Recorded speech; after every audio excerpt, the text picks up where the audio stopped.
Here we go, off the rails. Don't you know it's time to raise our sails? It's freedom like you never knew.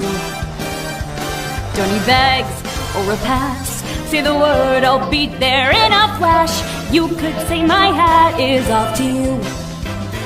Oh, we can zoom all the way to the moon from this great wide wacky world. Jump with me, grab coins with me, yeah! It's time to jump up in the air. Jump up, don't be scared. Jump up and your cares will soar away. And if those dark clouds start to swirl, don't fear, don't shed a tear, 'cause I will be your one-up girl. So let's all jump up super high, high up in the sky.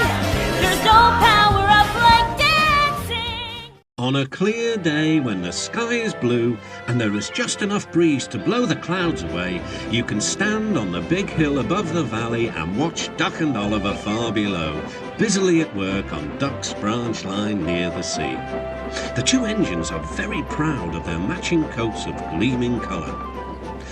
Oliver often talks about the time that Douglas saved him from scrap. If it wasn't for his help, Oliver will say, I might have been caught when I ran away from the scrapyard, and I would never have come to live here on the Fat Controller's railway. The other engines all wanted to know about Oliver's adventures. Amazing, remarked Henry. Oliver, said James, has resource. And sagacity, put in Gordon. What does that mean? Whispered Percy. I think, replied Thomas, it's about being clever and wise. He is, finished Gordon, an example to us all.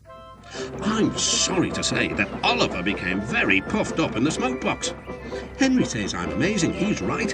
He whistled as he swooshed along the line. One day, the Fat Controller came to see him. You are doing well. Now, you must learn how to look after trucks. Every wise engine knows that you cannot trust trucks.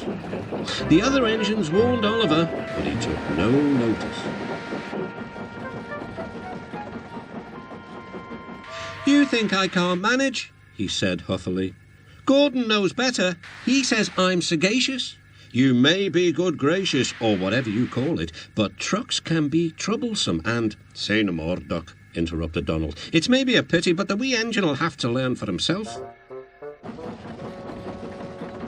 Oliver pulled some loaded trucks to a siding and pushed the empties to the chute.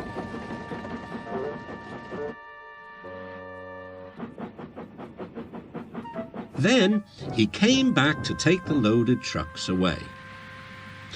They were comfortable and didn't want to move. What right has he to poke his funnel in here? They grumbled. We want Duck, or Donald, or Douglas. Look sharp, puffed Oliver. That's not the way to speak, hissed the trucks. We'll pay him out. Oliver heard nothing.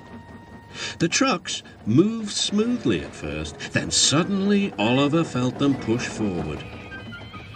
His driver applied the brakes, but they were useless against the surging trucks. On, yelled the trucks. Oliver fought hard, but still they forced him on and on.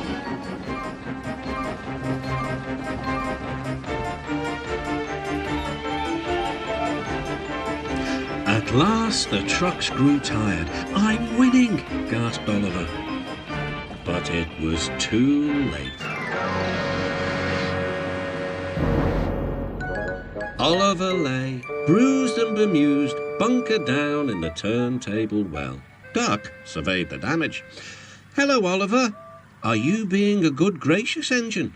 Beg pardon, of course, but we really don't like this sort of surprise. Donald and Douglas will miss their turntable until it is mended. That evening, Oliver was hauled gently to safety. I'm sorry, sir, he said to the Fat Controller. I should have listened to Duck's advice. I don't feel good gracious, whatever it is. I just feel silly. Well, Oliver, replied the Fat Controller, now you know the damage trucks can do. Yes, I do, sir, groaned Oliver. I look like a load of scrap iron. Ho, ho. Oh, I don't think so. laughed the Fat Controller. But you do need to go to the works to be mended. The other engines now felt sorry for Oliver. The branch line won't be the same without you, whistled Duck. Come back soon. A few days later, Oliver did come back. His coat gleamed brighter than ever. He was a wiser engine too, and never made a mistake about trucks again.